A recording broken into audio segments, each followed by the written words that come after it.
Kalau kita tak diilhamkan buat baik, bukan sebaliknya, itu tanda Allah murka. Sebab itu para ulama menyebut beberapa tanda kita boleh tahu Allah suka pada kita atau Allah murka. Antaranya ialah bila mana kita suka menyebut nama Allah, itu tanda Allah suka. Kita tuan-tuan secara logik gini, kalau tuan-tuan tak suka orang tu disebut nama kita, kita marah tak dia? Marah. Awak jangan sebut nama saya. Kita kalau benci seseorang, kita kata awak jangan sebut nama saya. Jangan sebut. Jangan sebut apa. Diam je. Jangan panggil saya bro ke, brother ke, pulang pun tak nak. Jangan sebut nama saya. Kita marah disebut nama kita. Kenapa kita tak suka dia? Kita tak suka. Maka kita kata jangan sebut nama saya. Maka bila Allah Ta'ala murka seorang hamba Allah, jadikan dia tak sebut nama Allah. Sebab tu tuan-tuan kita takutlah setiap hari, hari-hari kita tidak menyebut nama Allah. Sebab itu kita diajar menyebut nama Allah sentiasa. Dan kerana itu Allah kata, wadhkurullaha zikran katsira. Sebut nama aku dengan sebutan yang banyak. Sebab itu kita kalau istighfar 100 kali, kita tak kata banyak. Kerana kita boleh buat lebih banyak. Banyak mana Ustaz? Banyak yang mana kamu masih boleh buat banyak, maka itu banyak. Saya boleh zikir 100, boleh buat lebih? Boleh. Maka yang lebih tu yang banyak. 200 ke? Boleh lagi? Boleh. Itu yang banyak. Yang lebih tu, maka kita menyebut nama Allah banyak-banyak. Yang kedua, tanda Allah Ta'ala sayang bila kita buat taat yang bersifat perintah, yang wajib, dipanggil wajibat. Benda-benda wajib semua kita buat, itu tanda Allah sayang.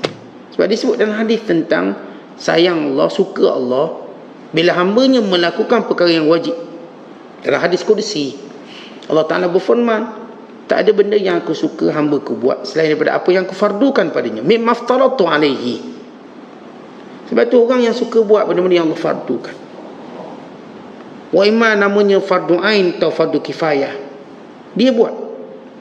Tutup aurat, dia tutup. Suruh semayang, dia semayang. Puasa, dia puasa. Ramadan, suruh zakat, dia keluar zakat. Suruh haji, dia buat haji.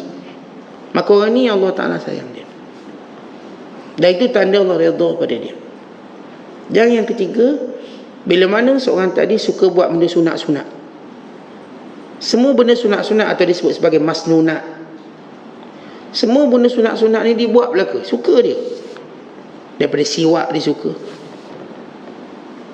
Bila dia buat sesuatu dibaca bismillah. Naik kenderaan baca doa. Masuk bilik air baca doa. Allah suka dia. Allah redha dia. Sehingga Allah sentiasa nak dengar suara dia memuji Allah. Ni orang yang Allah kata tidurkan dia, ni aku tak nak dengar suara dia.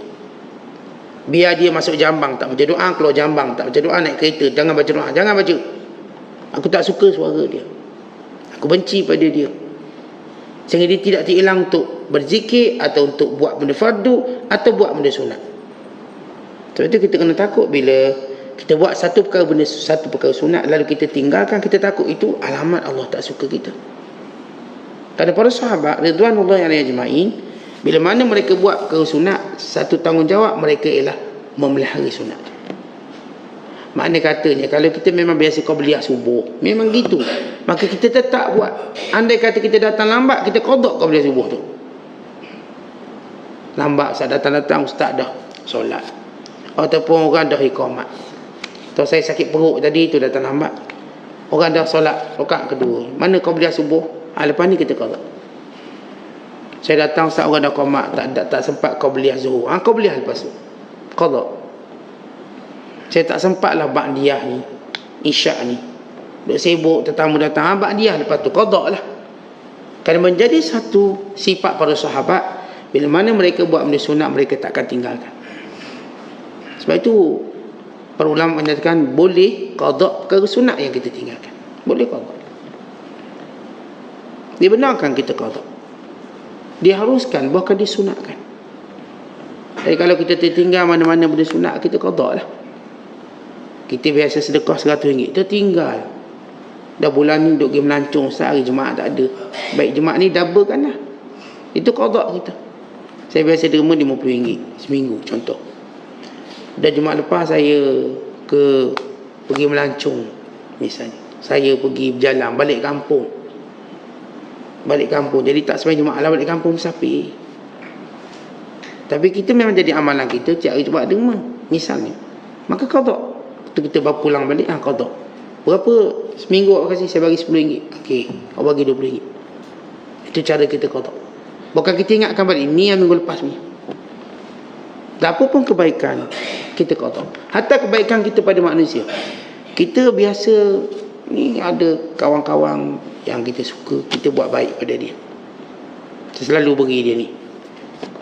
Setiap kali musim durian, kita hantar durian.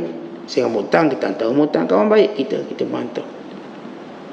Kita biasa kalau musim durian ni kita hantar seminggu sekali. Oh, minggu tu tak dah. Minggu kedua baru sempat. Bagi 2 kali. Ni ustaz, ni yang minggu lepas saya nak bagi, jadi ni minggu ni. Tu jadi 10 biji tu. Tentang kita amalkan qada, kebaikan. Jangan semata macam beruntung pula kita tak buat yang lepas. Tak ada istilah untung. Kita bila terlepas satu kebaikan, saya akan qada kebaikan. Tak kira kebaikan tu bersifat apa pun. Baik saya katakan material, baik berkait dengan sikap, sifat, semua. Kita biasa ni dengan isteri kita selalu cium isteri kita. Contohnya cium anak-anak. Ada sehari lupa, qada balik cium tu 2 kali ni. Ni abah nak cium 2 kali. Patut ayat abah cium semalam, lupa sibuk. Ayat cium 2 kali. Ni untuk semalam, ni untuk hari ni. Kan itu kebiasaan kita. Supaya dia tahu kita tinggal tu kerana sebab. Bukan kerana kita tak sayang, tak suka.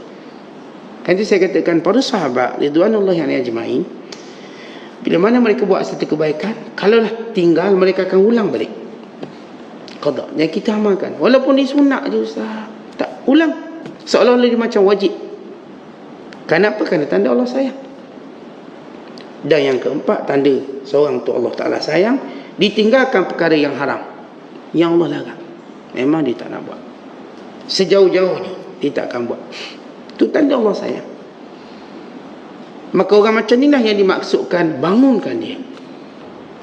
Maka Allah hiasi orang ni, kata Syekh Abdul Qadir, untuk dia menjadi orang yang dicintai oleh Allah. Allah bersihkan hatinya, Allah sempurnakan tauhidnya, Allah tambah yakin dia, Allah tambah makrifatnya, sehingga dia benar-benar jadi orang baik.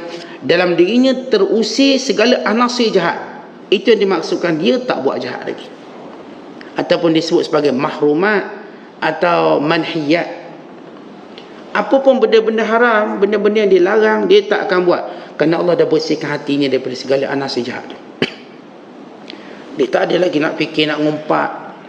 Dia tak ada fikir lagi nak musuh dengan orang. Dia tak ada lagi fikir nak kedekut. Dia tak ada lagi fikir nak wasangka buruk. Dia tak ada lagi fikir nak benci pada orang. Dia ternyata segala anasir jahat dalam dirinya Allah Ta'ala bersihkan. Tetapi ini tanda Allah Ta'ala sayang. Orang ni Allah kata bangunkan dia.